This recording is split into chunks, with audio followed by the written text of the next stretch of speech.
Hello, and welcome to the Division of Property Taxation video library presentation on properties destroyed by natural causes. The following presentation is intended to give an overview of the property tax reimbursement program provided by the state of Colorado. This video is intended to supplement information provided by the Division of Property Taxation, your county assessor, and your county treasurer offices. This video will provide procedural information for assessors as well as information for property owners. During this video, we will discuss how the program came into effect, how the program is administered through the county and state offices, and what the property owner can expect. We will walk through an example of how the calculation would be applied and also discuss some of the frequently asked questions. House Bill 11-1042 amended the definition of residential land to include land upon which residential improvements were destroyed by natural causes after the date of the last assessment. This is important because the classification of property is determined as of the assessment date, January 1 of each year. House Bill 14-1001 introduced the program that instructs the state to reimburse the county for the remaining tax liability for improvements that were destroyed by natural cause after the assessor prorates the value from the date of destruction to the end of the year. Senate Bill 16-012 allows the assessor to extend the residential land classification to the landowner if good faith efforts are being made to replace or reconstruct the residential improvements that were destroyed. Statutory definitions play a key role in this reimbursement program. The statutes define natural cause as fire, explosion, flood, tornado, actions of the element, act of war or terror, or similar cause, beyond the control of and not caused by the party holding title to the property. It is important to point out that damaged property is not covered by the statute and does not qualify for the reimbursement. The assessor will determine when a property is damaged versus when it reaches the point of being considered destroyed. The assessor will be notified by property owners or discover through field inspections which properties are destroyed and the date of their destruction. The calculation the assessor will use is based on the value of the improvements destroyed. Land is typically not destroyed, but in the case that it is, adjustments will be made to the land value also. We will walk through a calculation later in this video. If there is business that had personal property involved in the natural disaster, it may also be reimbursed. All items on a single schedule must be destroyed for personal property to qualify. Since personal property is not prorated, the entire value will be reported to the county treasurer. By December 15th, the assessor will submit a report to the county treasurer that lists specific information regarding each account that was destroyed.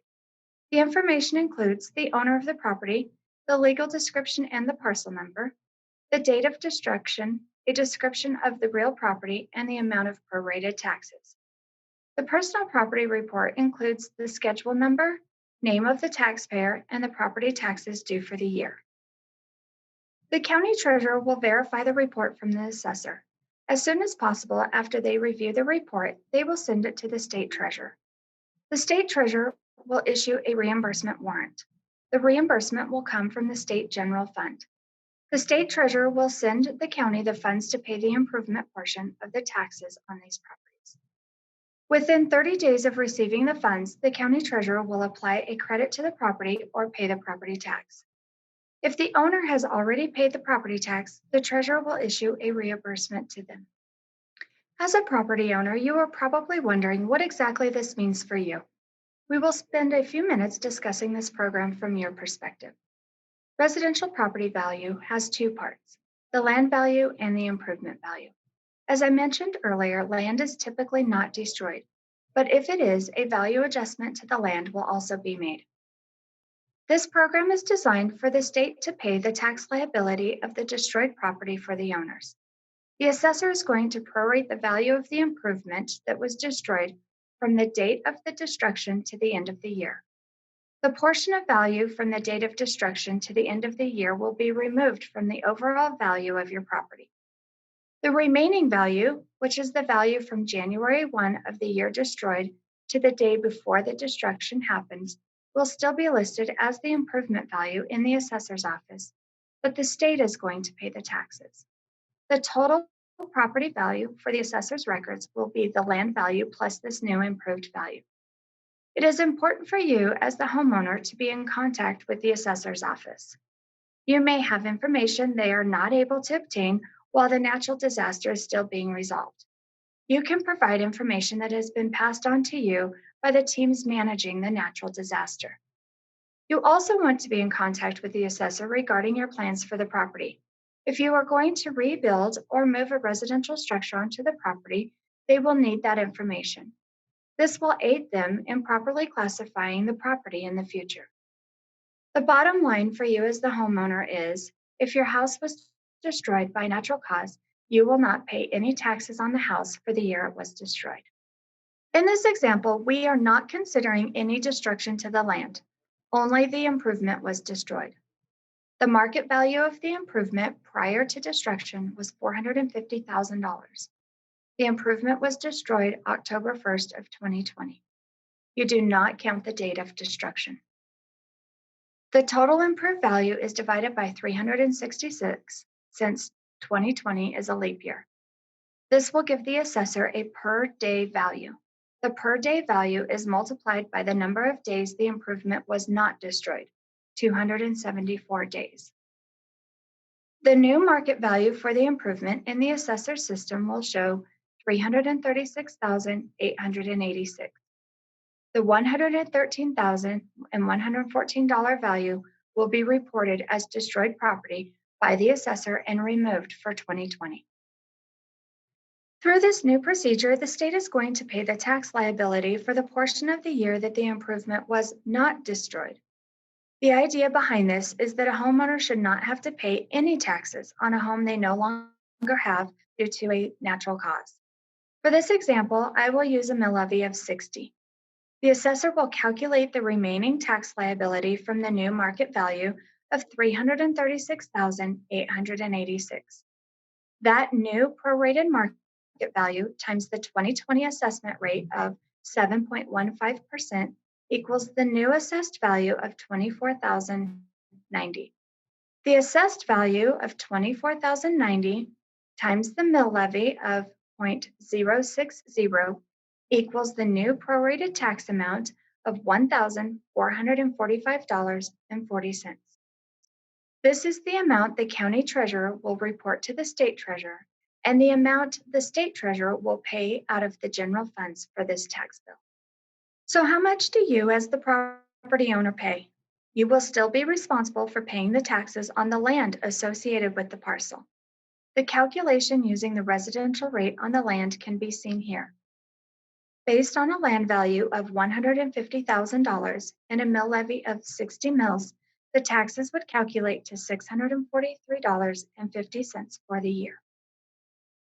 These are some of the questions that the DPT has received regarding the reimbursement program. Do the owners need to be in contact with the assessor? Yes, you should share specific information with the assessor regarding the date and amount of destruction the natural disaster caused. What if the owner or assessor doesn't know the exact date of destruction? There are reports that the assessor and homeowner can obtain from the natural disaster management teams. The owner can also contact their homeowner's insurance for the reports they will work from. Should the owner pay the property taxes? We recommend that you contact the county you live in to see how they are handling these reimbursements. How soon does an owner have to start a new house before they lose the residential classification on the land? As long as the owner can show the assessor they are making a good faith effort to rebuild or locate a new residence on the property, the assessor has the statutory authority to extend the residential classification on the land. The owner should stay in contact with the assessor on their progress to rebuild. What is the tax liability of a residential land versus vacant land? This question comes up when people are trying to decide if they want to rebuild and how soon they would start that process. A parcel of land valued at $150,000 that is classified as residential has a tax liability of $643.50. If the land were to be classified as vacant, the 7.15% assessment rate would increase to 29%, and the tax liability would be $2,610.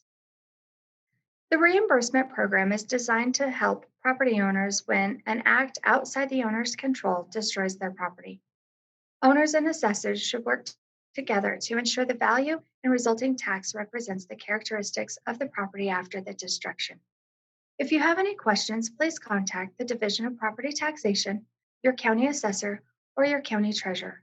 Thank you for watching this video presentation.